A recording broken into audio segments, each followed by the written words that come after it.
Weekly Sauce, episode 55. 55. And the waking eve of the Montreal Canadiens losing in overtime to the Vegas Knights in Game 4. Vegas ties the series 2-2, heading back to Vegas, full crowd.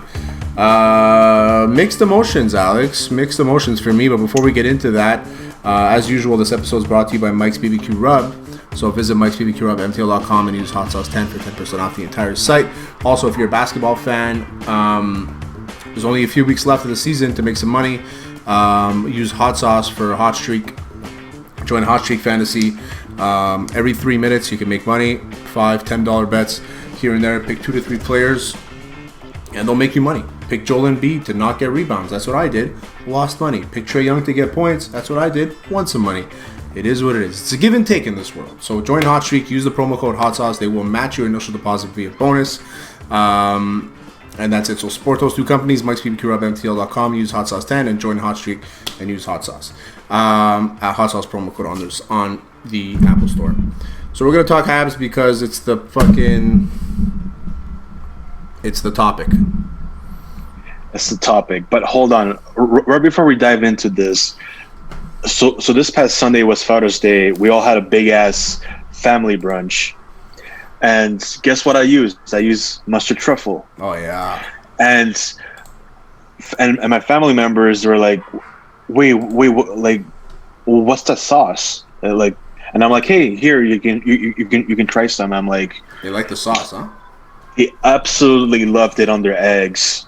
It goes well with potatoes too. I tried it with potatoes. It goes well with potatoes as well.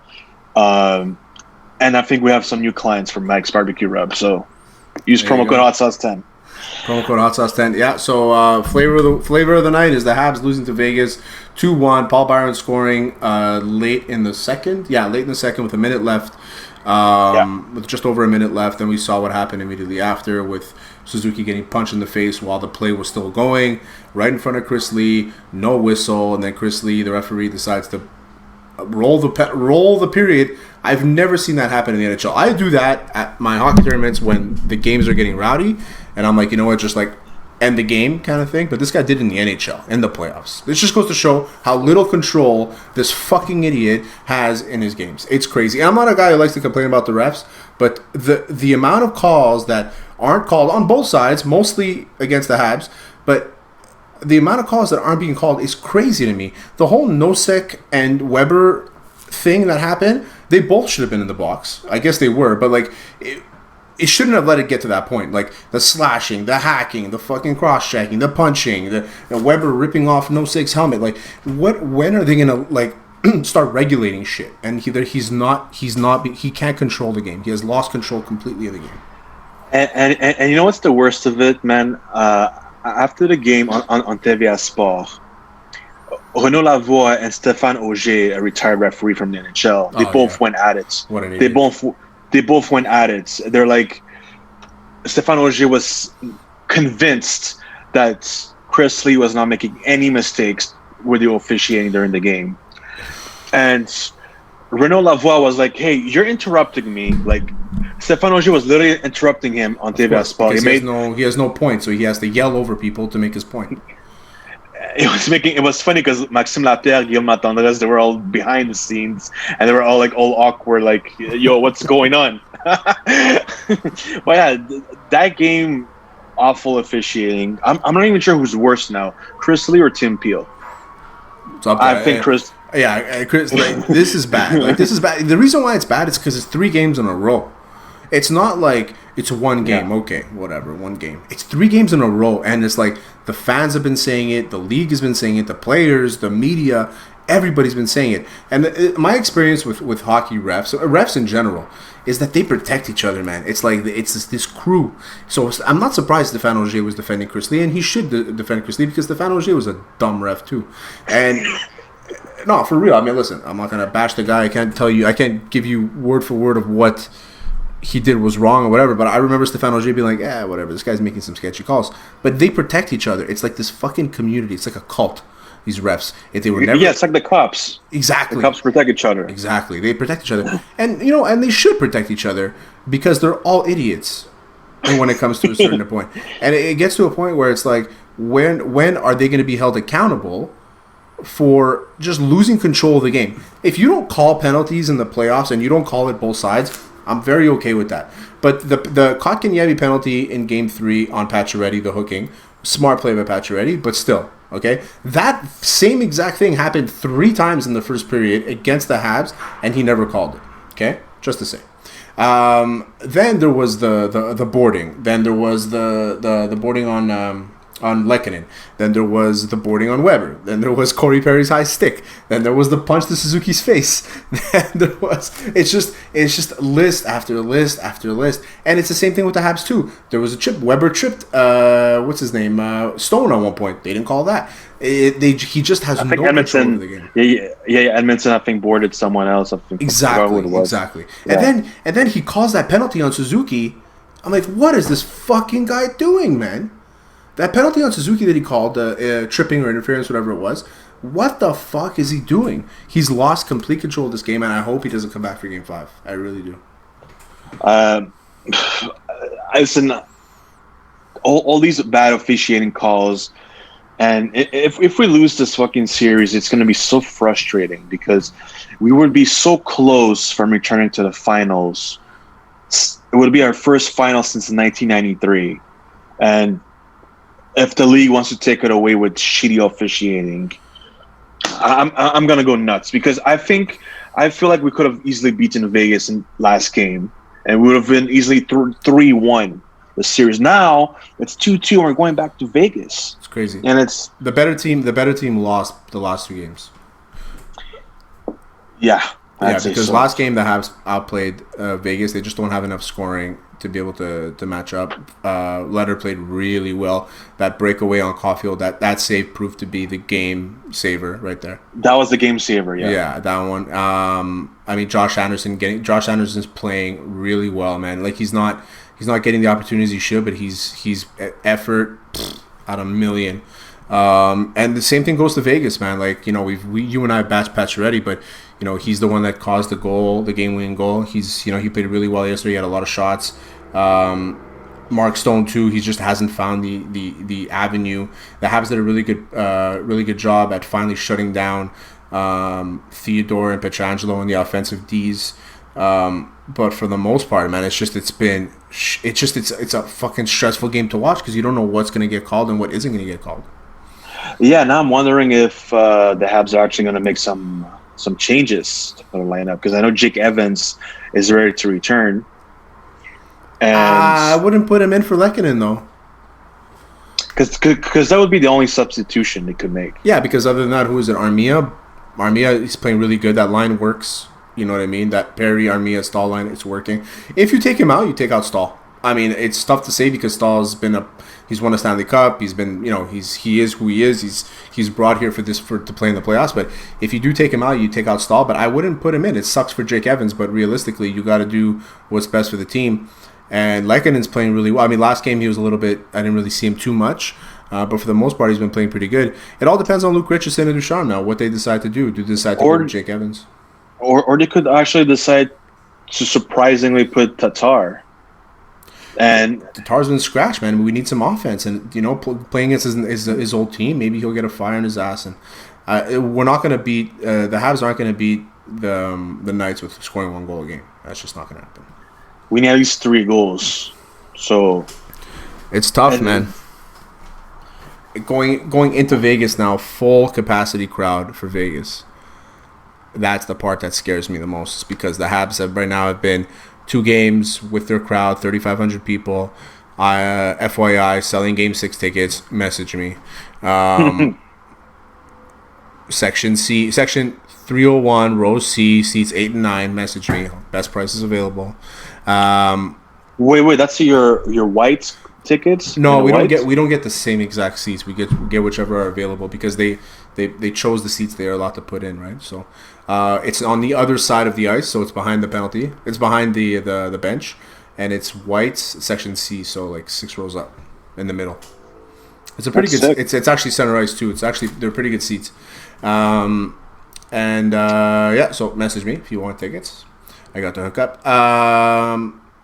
So full capacity crowd going to Vegas. I know the Habs stole Game 2 in Vegas, which is unbelievable to me. Can they do it again, man? Can they do it again? Price needs to be. It has to be a shutout. It has to be a shutout, and the Habs just need to score one goal because that's the only way they're going to beat Vegas. For real. It's the only way they're going to beat Vegas. I don't see them being able to score 3-4 goals to get a commanding lead unless it's a game like 3-2 where it's back and forth. I can say 2. I think it's going to be like a 2-1 game. What do they do, man? It's like, fuck, I'm actually nervous. Like, I've never been nervous to watch a hockey game, but I'm like, because it's like we have so much hope, for the Habs to make it there. Hopefully they do it, man. I mean, it's going to be crazy. The run so far has been very impressive. It's a real Cinderella run because I'm sorry, everyone was saying, oh, you're gonna get swept by the Leafs. Oh, you're gonna get swept by the Jets because they're rested. Yeah, exactly. Oh, and the Knights are gonna sweep you. So every time the Habs are proving people wrong, and it's super hilarious because every single fan base gets mad. You're like, oh, you win because of Carey Price. It doesn't matter. Fuck. Okay, we have Carey Price. Other teams have Matthews and McDavid. Exactly. If Matthews and McDavid don't step up, that's their own fucking problem. Exactly. And why should the Habs be penalized for that? I'm pretty sure if Matthews would have scored a hat trick against us, or even won the series for Toronto, we wouldn't be talking. Oh, you won the series because you have Matthews. It's such a tired argument to have people say, oh, you guys got lucky because Shifley got injured, JT got injured, whatever, all that stuff. It's such a tired argument. It's like, do you have anything else? Like all the Habs haters, and I get it, Habs fans are annoying. They're annoying, partially me. They're annoying. But at the end of the day, the product on the ice has been performing. Something happened in that meeting with Stahl and Perry that really lit a fire in these guys' eyes, and I'm excited to see what's going to happen. And not to mention, because most opponents' fans are not mentioning Jonathan Drouin being out, who last year's playoffs was a great performer. Every time he touches the puck in the playoffs, he plays well. And even when it was Lightning, too, he was really good in the playoffs with Lightning, too. Dwayne's a loss, too, man. Like, if he decides to come back, do we slot him in? Like, I don't know what they do. Man, Dwayne, I'm going to be straight up honest what's going to happen. Many Habs fans are not going to be happy, but Drouin, I think it's over with the Habs. Yeah, 100%. Because look, Drouin's problem is not with the team. It's because Drouin has been communicating with the team, with Ducharme. He's been communicating with Ducharme. Like, Ducharme was like, "Hey, how you doing, Drouin?" and all that. Drouin's issue is not with the team; it's with the fans and the media. Yeah, for sure. He can't take the pressure. And I just feel like if he changed teams, he would be a benefit for him because right now the team and the media both affect his mental health, and I don't because even if he returns, I don't think it's going to change anything. It's going to be the same old story. And the media is going to say, "Oh, Drouin's back. Oh, let's bash him this year because he didn't score in 20 games." So Drouin's going to come back. He's not going to score for a game, 2 games, and they'll be like, "Oh, why did he come back? He's wasting his space." It's just it's the Montreal media. It's the way it is, right? And he shouldn't be like. I don't think that a guy can take off, then have this run, and then decide to come back. And I think that even if he decides to come back, he can get off his jet skis. And he can come to the locker room and be with the boys and do the pregame skate and stuff. But I don't think he should be touching the line, especially they're playing so well right now. Like they made 0 mistakes last game. The only mistake was just a really weak goal on Carey Price. 0 mistakes, and I don't trust that Dwayne will come back and he would add anything to the lineup. I don't know if he would. In this current lineup, actually, I would potentially like, Drouin with Kotkaniemi and Anderson, but currently Byron, KK, and Anderson are working well together, so I just don't know where he would slot in if he wants to come back. Yeah, that's it. Yeah. Like, where do you put him? Like, I hate Toffoli on that line, by the way, with Danault. I don't. I think Toffoli should be with Suzuki. Hold on. I thought Toffoli was with Suzuki and Caulfield. Not last night. See, that was stupid. That was a stupid decision. Last night was Caulfield, Suzuki, and Gallagher? No, and Anderson. Yeah, that's not. And then it was Toffoli, Dano, and Lehkonen. Should have kept the same lines, I feel like. Whatever. You know what I mean? Like, they still played well. Like, they were just like one shot away from winning the game. And just a really bad bounce in front of the net. Pass by Pacioretty to Nicolas Roy. Scoring in front of his home fucking crowd and his parents and shit. Like, fuck, man. It's like, how many times is a Montreal native going to screw over Montreal? Yeah, he scored in Game 4 and he scored in Game 3. Yeah. So, it's like... They perform better, man. Yeah, that's what my dad keeps saying to me. Like, they do. He kept saying, "Oh, whenever Quebecois are in Montreal, that's when they perform the best." 100%. Like whenever fucking Brodeur would be in Montreal, he would do anything in his power to fucking win. Yeah. Let's go to the other side. Sorry, finish what you were saying. But we didn't see that with Fleury. Well, we're not seeing it this year, but Fleury used to be a Hab killer back in the day. Yeah. Back in the day. Yeah, back in the day. But yeah. So anyway, on the other side, Islanders play tonight against the Lightning. Series is tied 2-2. Islanders, man, they look good. They look good, and they don't have Anders Lee. The Islanders, they're just like the Habs. And I think the NHL will absolutely hate, if the Habs face the Isles in the finals. I'd love such a throwback. Because it's gonna be so physical. It's gonna be physical. Not a high scoring game. Mm-hmm. It's probably gonna be a game. Whoever scores 2 goals is gonna win the game. That's it. Exactly. They're both super defensive systems, and Barry Trotz's system also suppresses the attackers, just like the Montreal system. Yeah. And it's going to be insane because the first goal, we're going to be like, okay, that team won the game, because it's going to be so fucking tight defense. Well, it's going to be funny because if it's not tight defensively, we're going to be like, oh, we're all wrung. They all went out and imagine they get to the Stanley Cup, it's the Habs and the Islanders, and it's like 7-goal games. Which I wouldn't be surprised. Honestly, I would not be surprised, because it gets two styles. Whenever two styles hit, like when you two magnets, you ever put two magnets next to each other, they kind of like they go the other way. Yeah, it's the same thing that's going to happen. Two defensive styles, somebody's going to come out to be offensive. Has to be. It's not going to be a 1-0 game every time. Well, I hated back in the days when, well, it all started with the New Jersey Devils, and then with the Flyers, the trap system. Awful, man. Awful. Why did you come up with that? How? Because it shuts people down. Fuck.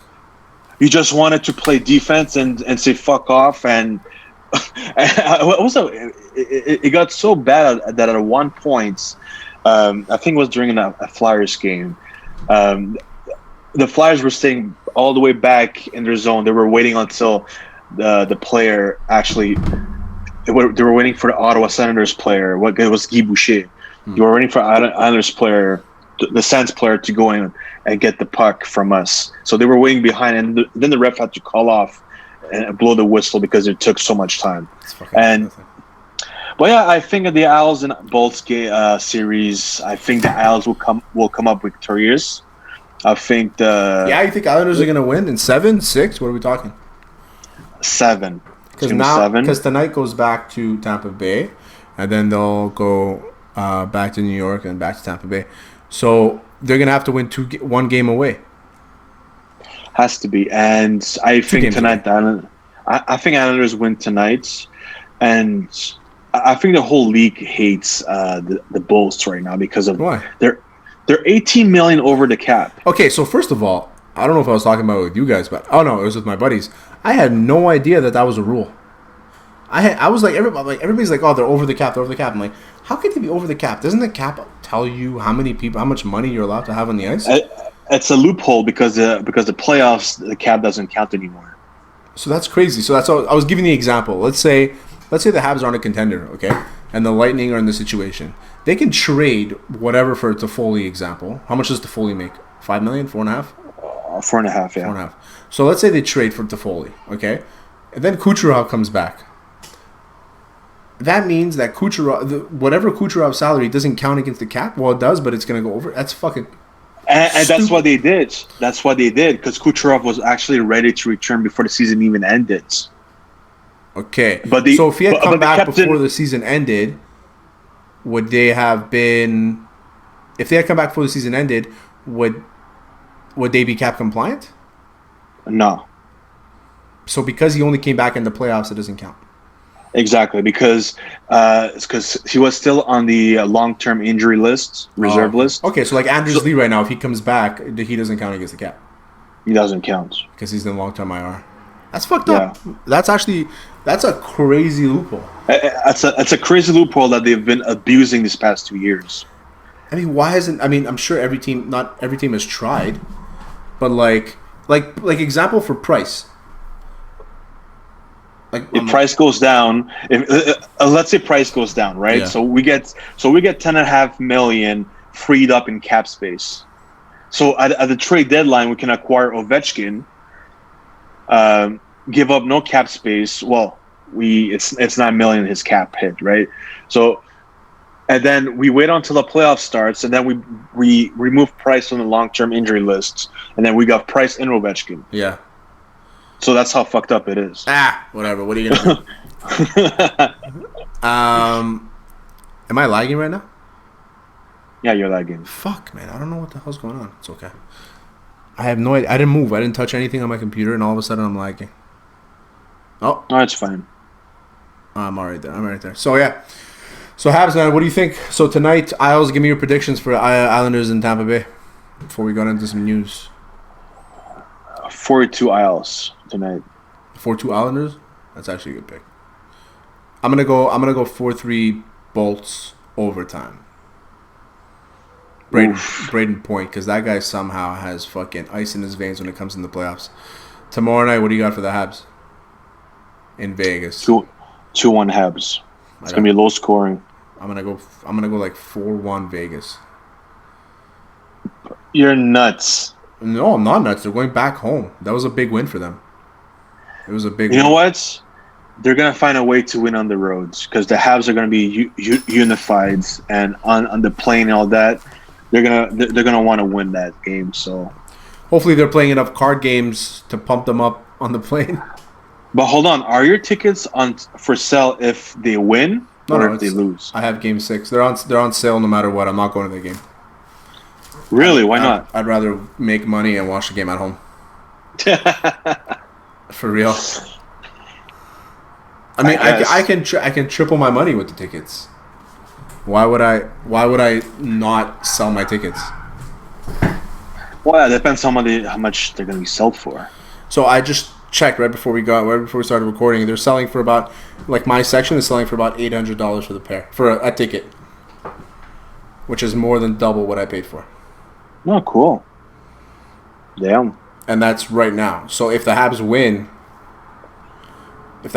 tomorrow night and it's an elimination game, Game 6, Saint-Jean, people get fucking rowdy. You're gonna make some money. You can make I can sell the pair for like $2,500. So you better hope for the Habs to win, because if they win, they're going to be in demand. Definitely. I didn't even care. I wanted the Habs to win last night. I wanted them to win out and just make it to the Stanley Cup final. I don't give a shit. I would give up my tickets for free if it was going to tell me that the Habs are going to win the Stanley Cup. 100%. There's no doubt. For sure. Because how many times, like, I was, 93, I was 7 years old when they won the Stanley Cup. That's not like fucking... It's not a memory. I don't have any memories of the Habs being good in the playoffs. I mean, I have 2 seasons. In 2014 and 2010, they were good. Maybe there was a couple seasons before that, too, where they were decent, but... I don't have anything, man. Nothing. I have nothing to work with here, and I'm a fucking diehard Habs fan. It's going to be a rough stretch, man. I do want to see us in the finals, and it's just because to see all the haters come up and say, "Oh," and imagine if we win the cup, they're gonna start saying it was a asterisk. They're gonna say all that. It was a fake it was season. All that. Blah, blah, blah, blah. they would say it was a Mickey Mouse Stanley Cup. That's what they say. Every Bruins fan in Montreal is gonna say it's not a real Stanley Cup. But if the Bruins had won the Stanley Cup, they'd be like, "See, it was the toughest Stanley Cup to win." They're all fucking idiots. Everybody's an idiot. Okay. Everybody's stupid in this world, including me, including you. We're all dumb, okay? Especially when it comes to our sports teams. We get so passionate about something that they don't. You think fucking Lehkonen gives a shit about my season tickets? Well, you kind of pay his salary. Not really. I mean, the amount that I pay for season tickets compared to what he makes is not much. Indirectly, you make a percentage. You pay his salary. I don't even know how much I pay per year. I'm trying to remember. I pay probably $5,000 a year for tickets. What's his Not salary? bad. Well, how much does Lehkonen make? He makes 2.5, It's chump change. 2.4. It's a game 2.4. check. It's a game check for him. Fuck. It's a 2.4. It's a one game check for him at this point. It is what it is. So that's hockey. Football news. Carl Nassib comes out of the closet. Carl Nassib, defensive lineman for the Oakland Raiders, formerly of the Cleveland Browns, Cincinnati Bengals. I mean, he played for a lot of teams. Carl Nassib finally comes out and he says, "Hey, listen, I'm gay," and he doesn't want to make a big thing about it. He just wants to be a leader of the cause and show people that it's okay to come out. And apparently, all of a sudden, people are ripping on him. People are saying that he's looking for attention. How dumb is that? Them rip. I don't get it. It's not that he's seeking attention. He's trying to. He even said it. He's like, "I'm a private guy. You know, I'm not doing this for any other reason other than just, to be a voice, and that's it." And he's trying to get something off his chest. Okay, we all have something that we want to get off their chest sometimes, and it's like when you get that off your chest, like you feel so much better. Of course, and I think he's the first openly gay one, right? Well, it was him. Well, the first player who played in the NFL active. Okay. But there's Michael Sam, remember? Oh, Michael Sam, yes, of course, played for the Alouettes. Oh, he's not with the Alouettes? No, he didn't. He only played 1 year with the Alouettes. Oh, I didn't know that. Yeah, he didn't play football after. Yeah. Listen, and he did that during Pride Month, so it's all about awareness and exactly. Fuck, and the worst part is he's playing for Oakland. Oakland is like the ultimate fucking red county. Like, they don't give a shit about that stuff, you know what I mean? So it's gonna be Oakland. I call him Oakland still, but it's Vegas. Actually, Vegas he'll probably be accepted. Well, whatever happens in Vegas stays in Vegas, right? No, but what he said was right, though. What did he say exactly? What he said was right, though. He said, he's like, I want it to be where people don't have to do these things. Like, people don't have to, announce it. He wants it to be normalized, right? He wants it to be like, if you're gay or if you're part of the LGBTQ community, that you don't have to do a whole press conference and announce it. You just do it, you live your life, and that's it. Fuck it. You know what I mean? Yeah, live your life.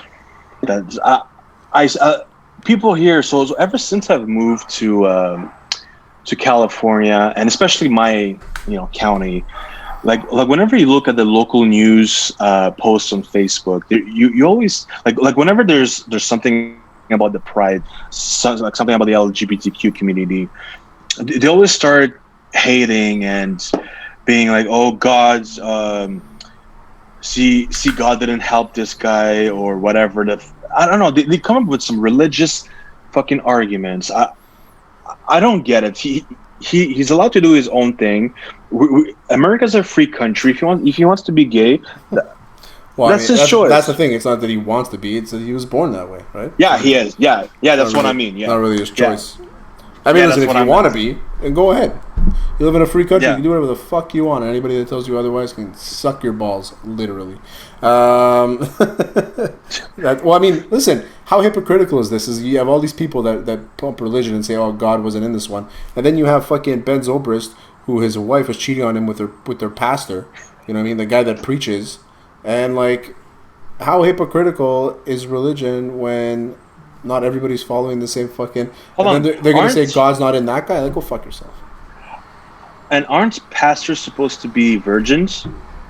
No. He's not a priest. He's a pastor. It's different. He's more like a... Okay, so pastors can be married. They can have kids. Like, they can do the whole thing. It's not the same thing. But still fucked up. Yeah. Still fucked up. It's like those evangelical TV, the televangelists, whatever they're called, televangelists. Like fucking those guys that make millions off of preaching on TV. You ever see those guys? Creepiest guys of all time. No. Like Joel Oldman, something like that. Guaranteed you've seen these guys. Guaranteed. They're guys that like they go on TV and they have like auditoriums of people that follow them, and people pay monthly to be able to watch them live. And every Sunday, they preach. Joel Osterman? Okay, I think I know what you're talking about. I'm just not good with names. I'm like, if I see it, I'll recognize. I'm not. But I think I know what you're talking about. Those guys are the biggest fucking scam artists in the history of the world. Anyway, and that's where we're gonna end it. Fuck televangelists. I can't even say the word. But you know what was worse back in the days? Back in the days, people were actually selling tickets to heaven. Okay, that's how fucked up it was. I'd buy some tickets. Well, that's how Mark Cuban made his first fortune. He would sell good luck in the mail. So it was like chain mail. So he would send somebody a mail and be like, send $5 to this address and you'll have good luck all year, or you'll be able to go to heaven or something like that. And fucking Mark Cuban. People would do it. I think I'm gonna start doing it. Fuck it. Yeah, I like the Mavericks, man, just because of Cuban. They got rid of everybody. Anyway, we'll end it there. Go Habs, go tonight. Islanders and the Lightning. You got 4-2 Islanders. I got I don't remember what I said. I think I said 4-3. 4-3 Bolts. 4-3 overtime for the Bolts. Tomorrow I got 4-1 Vegas. You have 2-1 Habs. Conservative. We'll see what happens, man. Hopefully the Habs can pump one out and then come back home for the game winner for the series clincher. Because going back to Vegas in Game 7, I don't think that's going to be in the Habs' favor. So they got to get it done. Game 5. That's it, buddy. Mike's BBQ Rub, MTL.com. Use Hot Sauce 10 for 10% off the entire site. Also, if you're a basketball guy, there's only a few weeks left. Join Hot Streak Fantasy. Use Hot Sauce promo code. You double your money if you use Hot Sauce promo code. You deposit $100, they give you $100. You deposit $50, they give you $50. If you're cheap, if you're short a little cash because of COVID, pandemic, all that shit, you want to put $20, they'll give you $20. Just use Hot Sauce promo code and they will do that for you. That's it for me, Alex. As usual, peace. And don't forget to rub your meat.